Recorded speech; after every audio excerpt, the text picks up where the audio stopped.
ধরো মিয়া এতে কি গাড়ি লয়েন মিয়া, ভালো গাড়ি দেখে লয়েন ভাই। এতে গাড়ি কাস্টমারে নিব মিয়া, এসব গাড়ি কেমনে বেচবো মিয়া? ইঞ্জিন বালা তো বুঝলাম, কিন্তু এইসব গাড়ি হইলো ভাই সেলফি স্টার্ট দাও ভাই। হ্যাঁ ভাই, এই যে সেলফি স্টার্ট, আরে ভাই সেলফি স্টার্ট। এর সমস্যা কি হইছে? সমস্যা মূলত গাড়িটা লয়ে হইরা গেছে গা, হইরা মার্কেটটার মাথাটা ভেঙে গেছে। অ্যাক্সিডেন্ট হইছে? হ্যাঁ ভাই, মাঠঘাট মাথা সব বাদ বাদ ভেঙে গেছে। ইঞ্জিন কন্ডিশন কি ভালো? একবার সুপার ফ্রেশ। নাম্বার করা ভাই, নাম্বার করা আবার। নাম্বার করা, হ্যাঁ ভাই। প্লেট কো লাগানো নেই? প্লেট লাগানো না, লাগাই দম।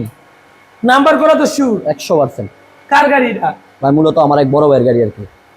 এই গাড়িটা দুটা কইছিলা মানে হ্যার খুব খারাপ অবস্থা ছিল, বেচ চালাইছে। এখন কি নাম ট্রান্সফার করে দিতে পারবে? 100%, 100%। নাম ট্রান্সফারে যেতে পারবে ইনশাআল্লাহ। কারণ আমি নাম ট্রান্সফার হবে না এরকম গাড়ি কিনি না, আমার কথা ক্লিয়ার।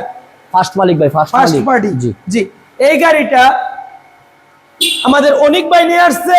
গাড়িটার ইঞ্জিনটা খোলা পড়ে নাই, আলহামদুলিল্লাহ। ওরে বাবা, ওরে বাবা, ফুল বিঘা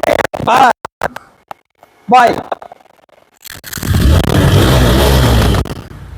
অনেক ভাই নিয়ে আসছে, অনেক ভাই যেন সাবধানে ভবিষ্যতে আরো ভালো ভালো গাড়ি নিয়ে আসতে পারে, সেই দোয়া রইলো। আপনারা দোয়া করবেন আমাদের জন্য, আমরা যেন আরো কম প্রাইসে বাইক কিনতে পারি। সরি ভাইয়া, তোমাকে ধাক্কা দিয়ে ফেলেছি ভাইয়া। আসলে ঘটনা হচ্ছে কি, এরকম জট গাড়ি কিনলে কি হয়, অনেক ভাই কি জট ভাই, ভাই জট কি লাগা? মাথা নাই তো, এটা তো মাথা না থাক ভাই, ইঞ্জিন 100%। মাথার কয়টা ভাই লাগাইলো? মাথা লাগাইলে তো হবে। হ্যাঁ ভাই, না লাগাই লইব মাথা। আচ্ছা, তো সবাই ভালো থাকবেন, সুস্থ থাকবেন, আল্লাহ হাফেজ।